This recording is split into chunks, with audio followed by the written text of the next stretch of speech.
విశాఖ జిల్లా పెందుర్తిలోని ప్రైవేట్ పాఠశాలలో books mafia విచ్చలవిడిగా సాగుతుంది. అవసరం ఉన్నా లేకపోయినా పాఠశాలల యాజమాన్యంలో వేలాది రూపాయలతో పుస్తకాలు కొనిపించి అడ్డగోలుగా దోచుకుంటున్నారు. నిబంధనలు ధిక్కరించి సాగుతున్న ఈ మాఫియాను అడ్డుకోవడంలో అధికారులు ఘోరంగా విఫలమయ్యారని తల్లిదండ్రులు ఆవేదన చెందుతున్నారు. ఇకనైనా ఉన్నత అధికారులు ఇటువంటి ప్రైవేట్ స్కూల్ యాజమాన్యాలపై చర్యలు తీసుకోవాల్సిందిగా విద్యార్థి తల్లిదండ్రులు కోరుతున్నారు.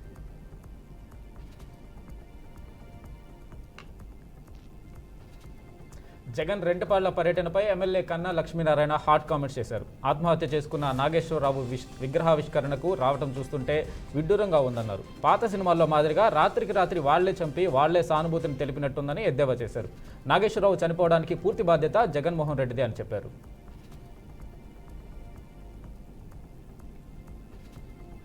వికారాబాద్ జిల్లా మహావీర్ ఆసుపత్రి వైద్యులు నిరసన చేపట్టారు. ప్రతి నెల ఇవ్వాల్సిన స్టైఫండ్ ఇవ్వడం లేదని ఆసుపత్రి ముందు బైఠాయించారు. ప్రతి డాక్టర్ కి స్టైఫండ్ ఇవ్వాలని ప్రభుత్వం చెబుతున్నా ఇప్పటివరకు ఇవ్వకపోవడం బాధాకరమైన విషయమని ఆరోపించారు. స్టైఫండ్ ఇచ్చే వరకు ఈ నిరసన కార్యక్రమం చేపడతామని డాక్టర్లు ఆరోపించారు.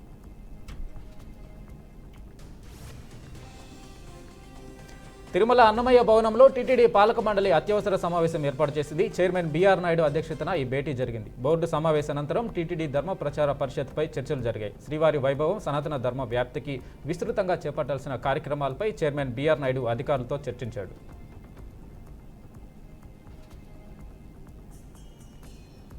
అనంతపురం జిల్లా గుత్తిలో బైకు అదుపు తప్పి డివైడర్ ఢీకొని బోల్తా పడింది. ఈ ప్రమాదంలో తెలంగాణ రాష్ట్రం హైదరాబాద్ తెల్లాపూర్కు చెందిన ఆదిత్య సుబ్రహ్మణ్యం తీవ్రంగా గాయపడ్డారు. గాయపడిన అతన్ని తోటి వాహనదారులు చికిత్సల నిమిత్తం గుత్తి ప్రభుత్వ ఆసుపత్రికి తరలించారు. పరీక్షించిన వైద్యులు బైక్ రైడర్ అప్పటికే మృతి చెందినట్లు నిర్ధారించారు. ఇక ఈ ఘటనపై పోలీసులు దర్యాప్తు చేపట్టారు.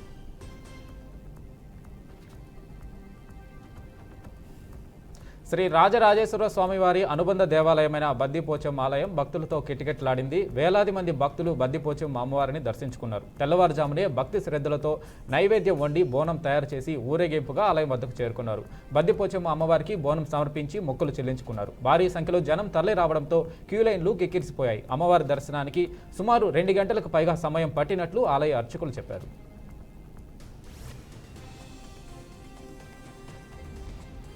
నిర్మల్ జిల్లా బైంసా మండలం చుచుందు గ్రామంలోని రేషన్ దుకాణం వద్ద ఆందోళన చోటు చేసుకుంది.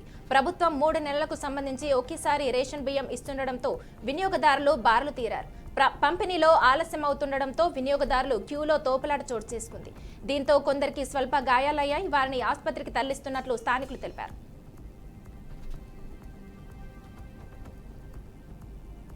నిర్మల్ జిల్లా కడెం మండలం లింగాపూర్ గ్రామంలో ఉద్రిక్తత నెలకొంది. ఇందిరమ్మ ఇళ్లు రాకుండా ఇళ్లు భూములు ఉన్నవారికి ఇందిరమ్మ ఇళ్లు మంజూరు చేశారని లబ్ధిదారులు ఆందోళన వ్యక్తం చేశారు. ప్రధాన రహదారిపై లబ్ధిదారులు బైఠాయించి రాస్తారోకో నిర్వహించారు. లిస్టుల నుండి అనర్హుల పేర్లు తొలగించి అర్హులకు ఇళ్లను కేటాయించాలని డిమాండ్ చేశారు.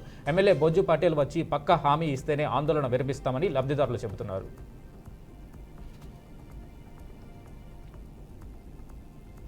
నెల్లూరు జిల్లా బుచ్చిరెడ్డిపాలెం మండలంలో కోళ్ల వ్యర్థాల రవాణా జోరుగా సాగుతుంది.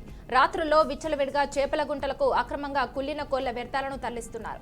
ఓవైపు ఎమ్మెల్యే వేమిరెడ్డి ప్రశాంత్ రెడ్డి కోళ్ల వ్యర్థాలు తరలిస్తే చర్యలు తప్పవని హెచ్చరిస్తున్నా ఆక్వా రైతులు మాత్రం ఆమె మాటలను విస్మరిస్తున్నారు.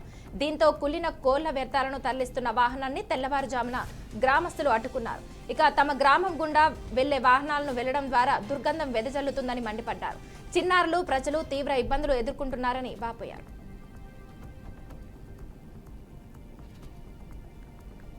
వికారాబాద్ జిల్లా తాండూరులో భారీ అగ్ని ప్రమాదం జరిగింది. ఒక్కసారిగా ఫంక్షన్ హాల్లో మంటలు ఎగిసిపడ్డాయి. ఫంక్షన్ హాల్లో ఫర్నిచర్ తదితర వస్తువులు అగ్నికి ఆహుతయ్యాయి. ప్రమాదాన్ని గమనించిన స్థానికులు అగ్నిమాపక సిబ్బందికి సమాచారం అందించారు. ఘటనా స్థలానికి అగ్నిమాపక సిబ్బంది చేరుకొని మంటలను అదుపు చేశారు. అయితే అప్పటికే భారీగా ఆస్తి నష్టం వాటిల్లిందని ఫంక్షన్ హాల్ యజమాని వాపోయాడు. ఘటనపై పోలీసులు కేసు నమోదు చేసి దర్యాప్తు చేస్తున్నారు.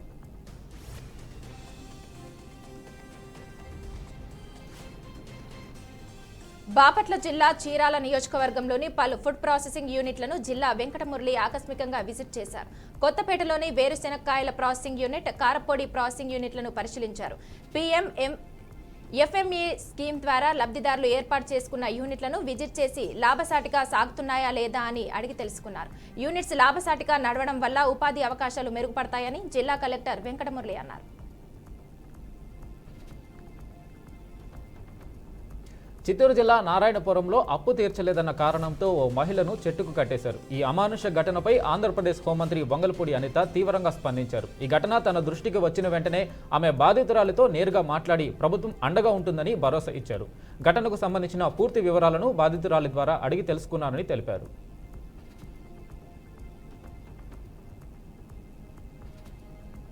ఫార్ములా ఈ రేస్ కేసును లొట్టపీసు కేసుగా బీఆర్ఎస్ వర్కింగ్ ప్రెసిడెంట్ కేటీఆర్ అభివర్ణించారు. ఈ వ్యాఖ్యలపై ప్రభుత్వ విప్ ఆది శ్రీనివాస్ తీవ్ర స్థాయిలో విరుచుకుపడ్డారు. తప్పు చేయనప్పుడు అరెస్టుకు ఎందుకు భయపడుతున్నారని ఆయన కేటీఆర్ను సూటిగా ప్రశ్నించారు. ఎన్నికల్లో ప్రజలు ఇచ్చిన గట్టి తీర్పుతో కల్వకుంట కుటుంబం ఫామ్ హౌస్కే పరిమితమైంది అని చెప్పారు. ఎమ్మెల్యేలుగా ఎన్నికైన వారు కూడా వరుస కేసులతో ప్రజాసేవను పట్టించుకోవడం లేదని ఆది శ్రీనివాస్ ఆరోపించారు. ఏపీ ముఖ్యమంత్రి చంద్రబాబు సొంత నియోజకవర్గమైన కుప్పంలో పట్టపగలు జరిగిన ఓ అమానుష ఘటన రాష్ట్ర వ్యాప్తంగా తీవ్ర కలకలం రేపింది. అప్పు తీర్చలేదన్న కారణంతో ఓ మహిళను అత్యంత దారుణంగా చెట్టుకు కట్టేసిన వీడియోలు సామాజిక మాధ్యమాల్లో వైరల్ కావడంతో ముఖ్యమంత్రి చంద్రబాబు తీవ్రంగా స్పందించారు. ఈ ఘటనపై తక్షణమే విచారణ జరిపి బాధ్యులపై కఠిన చర్యలు తీసుకోవాలని ఆయన పోలీసు ఉన్నతాధికారులను ఆదేశించారు.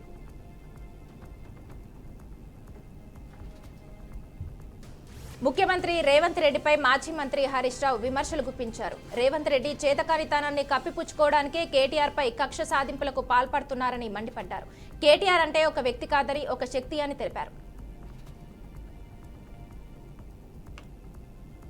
ప్రజలకు ఇచ్చిన హామీలను సీఎం చంద్రబాబు నెరవేర్చకపోతే ఆయన ఇంటినే కాదు అవసరమైతే శాసనసభను కూడా ముట్టడిస్తానని మాజీ మంత్రి జోగి రమేష్ తీవ్రంగా హెచ్చరించారు. ప్రస్తుత ప్రభుత్వంపై ప్రజల్లో తీవ్ర వ్యతిరేకత వ్యక్తమవుతుందని అన్నారు. ప్రజాపక్షాన నిలబడి పోరాడతామని, ఎన్నికల సమయంలో తెలుగుదేశం పార్టీ ఇచ్చిన సూపర్ 6 హామీల అమలుపై ప్రభుత్వాన్ని నిలదీస్తామని స్పష్టం చేశారు.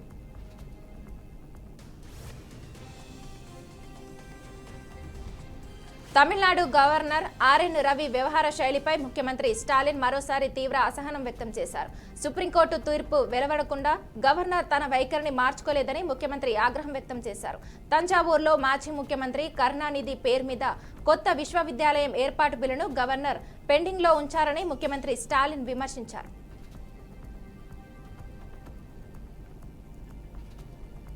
బీఆర్ఎస్ ముఖ్య నేత హుజూరాబాద్ ఎమ్మెల్యే పాడి కౌశిక్ రెడ్డికి హైకోర్టులో చుక్కెదురైంది. సుబేదారి పోలీస్ స్టేషన్లో నమోదైన కేసులో తనకు ముందస్తు బెయిల్ మంజూరు చేయాలని కోరుతూ తెలంగాణ హైకోర్టులో బెయిల్ పిటిషన్ దాఖలు చేశారు. ఈ మేరకు ఈవేళ ఆ పిటిషన్పై విచారణ చేపట్టిన ధర్మాసనం కీలక వ్యాఖ్యలు చేసింది. తనను అరెస్టు చేయకుండా పోలీసులకు ఆదేశాలు జారీ చేయాలని కౌశిక్ రెడ్డి చేసిన అభ్యర్థనను తోసిపుచ్చింది. అదే కేసు తదుపరి విచారణను ఈ నెల 23కు వాయిదా వేసింది.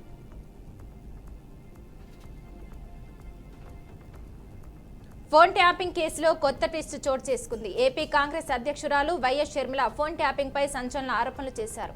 తన ఫోన్లు కూడా ట్యాప్ అయ్యాయని షర్మిల ఆరోపించారు. హైదరాబాద్లోనే తన ఫోన్ ట్యాప్ చేశారని అన్నారు. ఇక తాను ఎవరెవరితో మాట్లాడుతున్నానో ఎప్పటికప్పుడు జగన్ కు చేరవేశారని అనుమానం వ్యక్తం చేశారు. ట్యాపింగ్ గుర్తించి వ్యక్తిగత ఫోన్లను మార్చినట్లు చెప్పారు. ఇదిలా ఉంటే షర్మిల కోసం Prabhakar Rao team code language ఉపయోగించారని ఆరోపణలు వస్తున్నాయి.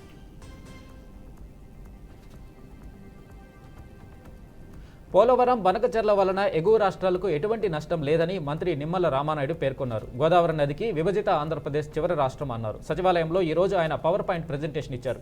ఏటా గోదావరి నుంచి 3000 టీఎంసీలు నీరు వృధాగా సముద్రంలోకి పోతుందన్నారు. ప్రపంచంలోనే అత్యధికంగా ఒక్కసారిగా 50 లక్షల క్యూసెక్ల వరద నీరు ప్రవహించే అవకాశం ఉన్న నది గోదావరి అని తెలిపారు. ఇది ఏ ఎగువ రాష్ట్రానికి వ్యతిరేకం కాదు, నష్టం చేకూర్చేది అంతకన్నా కాదని తెలిపారు.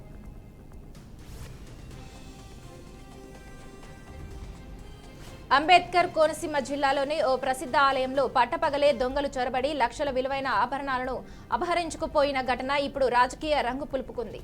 ఈ ఉదంతంపై వైసీపీ రాష్ట్ర అధికార ప్రతినిధి యాంకర్ శ్యామల మండిపడ్డారు. AP deputy CM Pawan Kalyan ను లక్ష్యంగా చేసుకుని తీవ్ర స్థాయిలో విమర్శలు చేశారు. మీరు ప్రాతినిధ్యం వహిస్తున్న జిల్లాలో దోపిడీ జరిగినా పట్టించుకోలేనంత బిజీగా ఉన్నారా? ది సో కాల్డ్ సనాతని అని పవన్ కళ్యాణ్ అంటూ వ్యంగ్యంగా ప్రశ్నించారు. ఈ మేరకు దోపిడీ వార్తా క్లిప్పింగ్ ను కూడా సోషల్ మీడియాలో పంచుకున్నారు.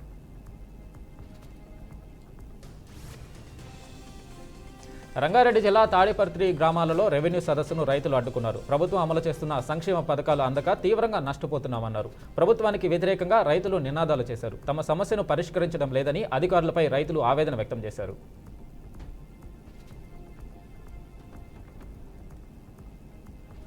అంబేద్కర్ కోనసీమ జిల్లా కొత్తపేటలో వ్యవసాయ యాంత్రీకరణ పథకం కార్యక్రమాన్ని ఎమ్మెల్యే బండారు సత్యానందరావు ప్రారంభించారు. అలాగే 7 డ్రోన్లు, 52 పవర్ టిల్లర్లు పంపిణీ కార్యక్రమం చేపట్టారు. రైతులకు మేలు చేయాలనే లక్ష్యంతోనే తమ ప్రభుత్వం పనిచేస్తుందని అన్నారు. యాంత్రీకరణ పథకం వల్ల వ్యవసాయంలో సమయం, డబ్బు, మెన్ పవర్ ఆదా అవుతాయని ఎమ్మెల్యే చెప్పారు. భూమికి హాని లేకుండా ఎరువులు, పురుగుమందులు అధిక మోతాదులో కాకుండా మితంగా వినియోగించాలన్నారు.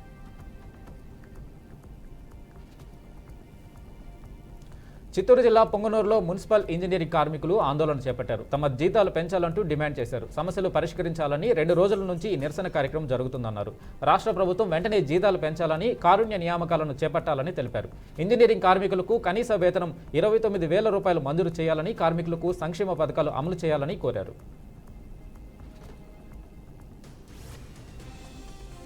పెద్దపల్లి జిల్లా లింగాపూర్ గ్రామంలో గ్రామస్తులు ఆందోళన చేపట్టారు. భూభారతి సదస్సుకు వస్తున్న ఎంఆర్ఓను గ్రామస్తులు అడ్డుకున్నారు. తమ గ్రామాన్ని గ్రామ పంచాయతీగానే కొనసాగించాలని, రామగుండం మున్సిపల్ కార్పొరేషన్లో విలీనం చేయొద్దు అంటూ నిరసన తెలిపారు. మున్సిపల్ కార్పొరేషన్లో తమ గ్రామాన్ని విలీనం చేస్తే ఉపాధి హామీ పనులు లేక అనేక ఇబ్బందులు ఎదుర్కోవాల్సి వస్తుందని ఎంఆర్ఓకు వినతి పత్రం అందజేశారు. గ్రామస్తుల ఆవేదనను ప్రభుత్వం దృష్టికి తీసుకువెళ్తామని తహసీల్దార్ రవీందర్ హామీ ఇచ్చారు. నిర్మల్ జిల్లా కల్లెడ గ్రామంలో కొండపై వెలిసిన నల్గొండ నరసింహస్వామి ఆలయం వద్ద గుప్త నిధుల తవ్వకాలు కలకలం రేపుతున్నాయి. దట్టమైన అటవీ ప్రాంతంలో శ్రీ లక్ష్మీ నరసింహస్వామి ఆలయం ఉంది. అయితే ఈ ఆలయంలో ఏడాదిలో 2 సార్లు పూజలు నిర్వహిస్తారు. అయితే వర్షాకాలం ప్రారంభం కావడంతో అర్చకులు నరేష్, భక్తులు పూజలు చేసేందుకు వెళ్లారు. ఆలయంలో స్వామివార్ల విగ్రహాలు లేవు. పక్కనే కొద్ది దూరంలో విగ్రహాలు వారికి కనిపించాయి. మరో గుహలో లోతుగా తవ్వినట్లు కనిపించింది. దీంతో కంగుతిన్న గ్రామస్తులు పోలీసులకు ఫిర్యాదు చేశారు. ఘటనపై కేసు నమోదు చేసిన పోలీసులు దర్యాప్తు చేస్తున్నారు.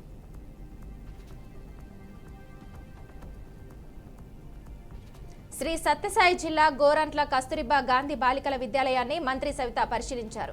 అధునాతన భవనాల నిర్మాణానికి 1,50 లక్షలతో జూనియర్ కళాశాలకు భూమి పూజ కార్యక్రమం చేపట్టారు. హాస్టల్లో ఉన్న సమస్యలపై సంబంధిత అధికారులతో చర్చించారు. ఇక విద్యార్థినులతో కలిసి మధ్యాహ్న భోజనాన్ని రుచి చూశారు. హాస్టల్లో ఉన్న సౌకర్యాల గురించి మంత్రి స్వయంగా పర్యవేక్షించారు.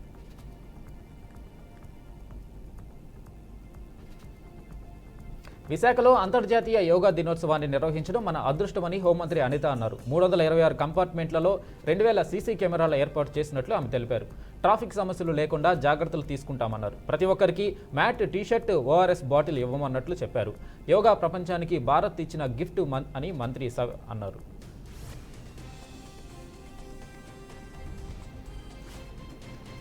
దేశీయ విమానయాన సంస్థ ఎయిర్ ఇండియాలో వరుస ఘటనలు ఆందోళనలు రేకెత్తిస్తున్నాయి. తాజాగా మరో విమానంలో సాంకేతిక లోపం తలెత్తడం ప్రయాణికులను కలవరపాటికి గురిచేసింది. ఎయిర్ ఇండియా విమానం కోల్కతా మీదుగా ముంబైకి వెళ్తుంది.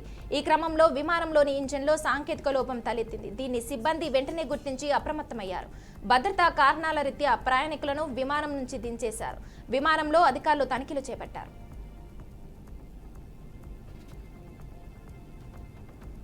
కొచ్చి నుంచి ఢిల్లీకి వెళ్లాల్సిన ఇండిగో విమానానికి బాంబు బెదిరింపులు వచ్చాయి. దీంతో వెంటనే అప్రమత్తమైన సిబ్బంది ఆ విమానాన్ని నాగ్పూర్కు మళ్లించారు. ఇండిగో విమానం కొచ్చి నుంచి ఢిల్లీకి వెళ్లేందుకు టేకాఫ్ అయింది. ఈ క్రమంలో విమాన నెంబర్ను ప్రస్తావిస్తూ బాంబు బెదిరింపులు రావడంతో అధికారులు అప్రమత్తమయ్యారు. వెంటనే విమానాన్ని నాగ్పూర్కు మళ్లించి సురక్షితంగా ల్యాండ్ చేశారు. అనంతరం విమానంలో ప్రయాణికులందరినీ కిందకి దించేశారు. బాంబు స్క్వాడ్ బృందం విమానంలో తనిఖీలు చేపట్టారు.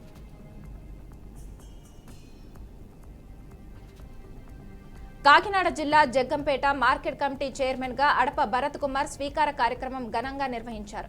వ్యవసాయ మార్కెటింగ్ కమిటీ కార్యాలయం నందు చైర్మన్ గా అడప భరత్ కుమార్ బాధ్యతలు చేపట్టారు. ఎమ్మెల్యే జ్యోతుల నెహ్రూ వారందరితో ప్రమాణ స్వీకారం చేయించారు. నూతన పాలకవర్గం ఈ ప్రాంత రైతులకు అన్ని విధాలా సహకరిస్తూ వ్యవసాయ మార్కెట్ యార్డ్ను మరింత బలోపేతం చేయాలన్నారు. మార్కెట్ కమిటీని అభివృద్ధి పథంలో నడిపించాలని సూచించారు.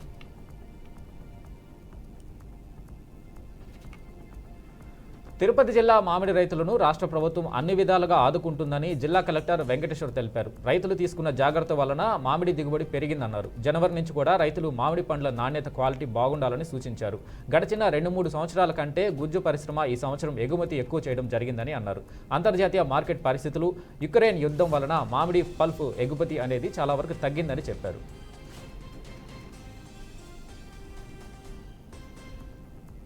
సర్క్యులర్ ఎకనామీపై సచివాలయంలో అధికారులతో ముఖ్యమంత్రి చంద్రబాబు నాయుడు సమీక్ష నిర్వహించారు. వ్యర్థాల నుంచి సంపద సృష్టి, వనరుల పునర్వినియోగంపై చర్చించారు. రాష్ట్రంలో సర్క్యులర్ ఎకానమీ పార్కుల ఏర్పాటుకు రాష్ట్ర ప్రభుత్వ యోచన చేస్తుందన్నారు.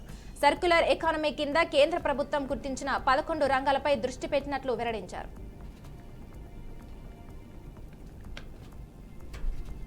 నిర్మల్ జిల్లా బైంసాలో ఓ దొంగ చేతివాటం ప్రదర్శించాడు. వృద్ధులను బురిడి కొట్టించి బంగారు చైన్ అపహరించాడు. శుభకార్యానికి వచ్చిన ఈ దంపతులను గుర్తు తెలియని దుండగులు తాము అధికారులమంటూ అడ్డుకున్నారు. గోల్డ్ ఉంటే లోపల పెట్టుకోవాలని సూచిస్తూనే వారికి ప్లాన్ ప్రకారం తెచ్చుకున్న మట్టి ఉన్న పేపర్ మూట ఇచ్చి వెళ్లిపోయారు. కొద్ది దూరం తర్వాత పేపర్ చూసిన వృద్ధులు అందులో మట్టి ఉండడంతో లబ్బోదిబ్బోమంటూ పోలీసులను ఆశ్రయించారు. ఘటనపై పోలీసులు కేసు నమోదు చేసి దర్యాప్తు చేస్తున్నారు.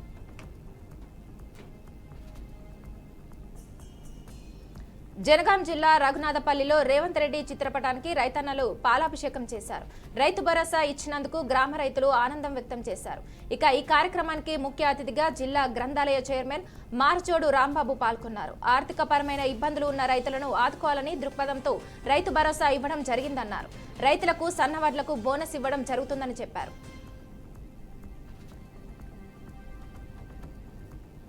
ఇరాన్ ఇజ్రాయెల్ యుద్ధ భయాలతో భారీగా పెరిగిన బంగారం ధరలు ఎట్టకేలకు దిగొచ్చాయి. అంతర్జాతీయంగా స్పాట్ గోల్డ్ ఔన్స్కు 3,400 దిగువకు చేరింది. ఇంటర్నేషనల్ మార్కెట్తో పాటు దేశంలోనూ గోల్డ్ రేట్లు తగ్గుముఖం పట్టాయి. వెండి ధర స్వల్పంగా తగ్గింది. అనిశ్చితిలో సురక్షిత పెట్టుబడిగా పసిడికి డిమాండ్ ఉన్నప్పటికీ తాజా అంతర్జాతీయ ట్రెండ్ల కారణంగా ధరలు కొంత సర్దుబాటు అయ్యాయని విశ్లేషకులు తెలిపారు.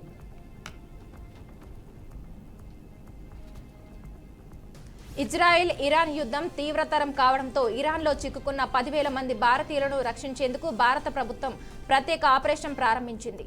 గగనతలం మూసివేయడంతో భూమార్గాల ద్వారా ఆర్మేనియా చేరుకొని అక్కడి నుంచి విమానాల ద్వారా భారతదేశానికి తరలించే ప్రణాళికను రూపొందించింది. భారత రాయబార కార్యాలయం సురక్షిత ప్రదేశాలకు తరలింపు, హెల్ప్ లైన్ నెంబర్లను అందించడం ద్వారా సహాయం అందిస్తోంది. తమిళనాడులో భారీ వర్షాలు కురుస్తున్నాయి. దక్షిణ తమిళనాడు జిల్లాలను వర్షాలు ముంచెత్తుతున్నాయి. నిండు వేసవిలో వరుణుడు ప్రతాపం చూపిస్తున్నాడు. కన్యాకుమారి, తేని, టెన్కాసి, కోయంబత్తూరు జిల్లాల్లో 4 రోజులుగా భారీ వర్షాలు కురుస్తున్నాయి. వచ్చే 2 రోజులు భారీ నుంచి అతి భారీ వర్షాలు కురిసే అవకాశం ఉందని వాతావరణ శాఖ చెప్పింది. అలాగే జిల్లాలకు ఎల్లో అలర్ట్ జారీ చేసింది.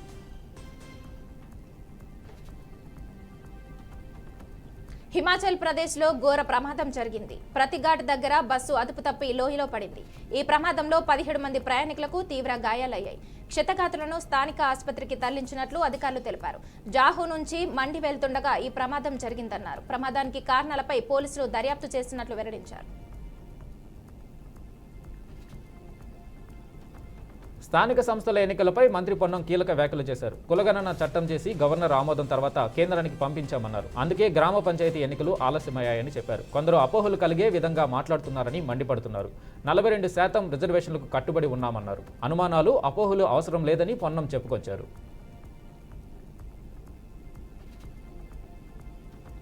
బీసీ రిజర్వేషన్లపై బిల్లు ఆమోదానికి కేంద్రంపై ఒత్తిడి తీవ్రతరం చేద్దామని బీఆర్ఎస్ ఎమ్మెల్సీ కల్వకుంట కవిత పిలుపునిచ్చారు. ఇవాళ తెలంగాణ జాగృతి యూపీఎఫ్ ఆధ్వర్యంలో బీసీ రిజర్వేషన్ల సాధనకు మెదక్లో రౌండ్ టేబుల్ సమావేశం నిర్వహించారు. బీసీలకు 42% రిజర్వేషన్ల బిల్లు ఆమోదం కోసం జూలై 17న రైల్ రోకో కార్యక్రమం నిర్వహిస్తున్నట్లు కీలక ప్రకటన చేశారు. అన్ని బీసీ సంఘాల నాయకులను కలుపుకొని రైల్ రోకో చేస్తామన్నారు. ఢిల్లీ పాలకులకు తెలంగాణ బీసీల పౌరుషాన్ని చాటుతామని, ఢిల్లీ పాలనకు సెగతాకేలా రైల్ రోకో కార్యక్రమం ఉంటుందని ధీమా వ్యక్తం చేశారు. ఆంధ్రప్రదేశ్ ప్రభుత్వం తలపెట్టిన గోదావరి బనకచెర్ల లింక్ ప్రాజెక్టు విషయంలో రేవంత్ రెడ్డి ప్రభుత్వం కీలక నిర్ణయం తీసుకుంది. ఈ ప్రాజెక్టుపై అన్ని పార్టీల లోక్సభ, రాజ్యసభ సభ్యులకు పవర్ పాయింట్ ప్రెజెంటేషన్ ఇవ్వాలని నిర్ణయించింది. రాష్ట్ర సచివాలయంలోని నీటిపారుదల శాఖ కార్యాలయంలో రేపు సాయంత్రం 4 గంటలకు నీటిపారుదల శాఖ మంత్రి ఉత్తమ్ కుమార్ రెడ్డి బనకచెర్లపై పీపీటీ ఇవ్వనున్నారు. ఈ కార్యక్రమానికి సీఎం రేవంత్ రెడ్డి ముఖ్య అతిథిగా పాల్గొననున్నారు.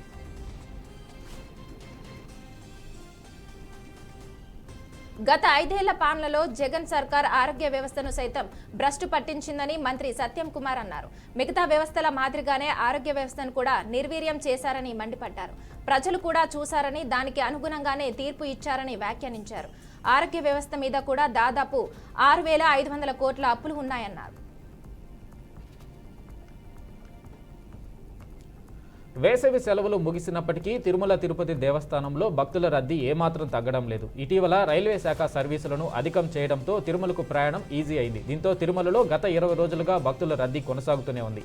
ఈ క్రమంలో స్వామివారిని రికార్డు స్థాయిలో 84,681 మంది భక్తులు దర్శించుకున్నట్లు టీటీడీ అధికారులు ప్రకటించారు. దీంతో శ్రీవారి హుండీ ఆదాయం 4,43,00,000 వచ్చినట్లు తెలిపారు.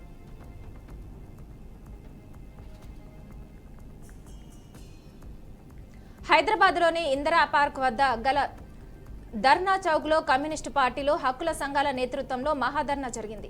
కేంద్ర ప్రభుత్వం చేపట్టిన ఆపరేషన్ కగార్ను తక్షణమే నిలిపివేసి శాంతి చర్చలు చేపట్టాలని పలువురు నాయకులు, హక్కుల సంఘాల నేతలు మహాధర్నాలో కేంద్రాన్ని డిమాండ్ చేశారు. కాగా ఈ సభలో ముఖ్య అతిథిగా పాల్గొన్న సినీ నటుడు ఆర్ నారాయణమూర్తి మాట్లాడుతూ ఈ దేశంలో ప్రశ్నిస్తే నక్సలైటాన్ని ముద్ర వేస్తున్నారని మండిపడ్డారు. అడిగితే అన్నలని అడగకుండా నోరు మూసుకొని ఉన్నవాడు ఎన్ని తప్పులు చేసినా ఆల్ రైట్ అంటున్నారని ధ్వజమెత్తారు. టూరిజం ప్లాజా హోటల్స్లో పరిశుభ్రత పాటించాలని, ఆహారంలో నాణ్యత ప్రమాణాలు తప్పనిసరిగా పాటించాలని మంత్రి జూపల్లి కృష్ణారావు అధికారులను ఆదేశించారు. బేగంపేటలోని టూరిజం ప్లాజా హోటల్లో మంత్రి జూపల్లి ఆకస్మిక తనిఖీలు చేశారు. రెస్టారెంట్లో ఆహార పదార్థాలు, కిచెన్ను పరిశీలించారు. అల్పాహారం చేస్తున్న పర్యాటకులు, అతిథులతో మంత్రి జూపల్లి మాట్లాడారు. ఆహారం నాణ్యత గురించి ఆరా తీశారు.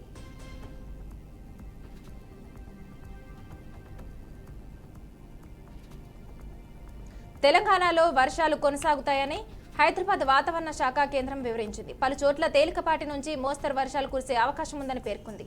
ఉరుములు, మెరుపులు గంటకు 30 నుంచి 40 కిలోమీటర్ల వేగంతో ఈదురుగాలులు వీస్తూ వర్షాలు కురిసే అవకాశాలున్నాయని తెలిపింది.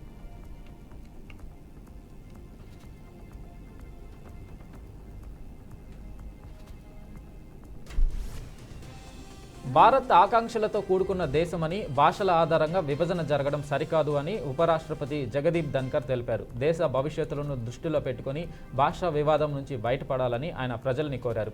జాతీయ విద్యా విధానం 2020ని ఖచ్చితంగా అమలు చేయాలని ఆయన అభిప్రాయపడ్డారు. ఆ విధానం విద్యా వ్యవస్థలో గేమ్ చేంజర్గా మారుతుందన్నారు.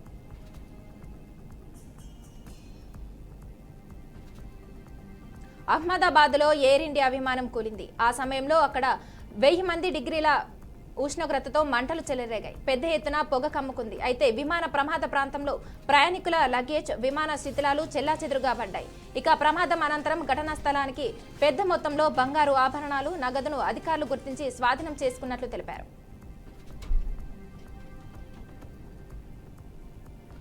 గాజాలో ఇజ్రాయెల్ మారణహోమాన్ని సృష్టిస్తుంది. గాజాలోని పలు ప్రాంతాలపై భీకర దాడులకు పాల్పడుతుంది. గాజాలోని నివాస ప్రాంతాలు, ఆసుపత్రులపై విరుచుకుపడుతుంది. తాజాగా సహాయ ట్రక్కుల కోసం ఎదురుచూస్తున్న వారిపై ఇజ్రాయెల్ దాడులు జరిపింది. ఈ దాడుల్లో 10ల సంఖ్యలో పాలస్తీనియులు మరణించారు. దాడిలో 45 మంది పాలస్తీనియులు ప్రాణాలు కోల్పోయినట్లు గాజా ఆరోగ్య మంత్రిత్వ శాఖ తెలిపింది.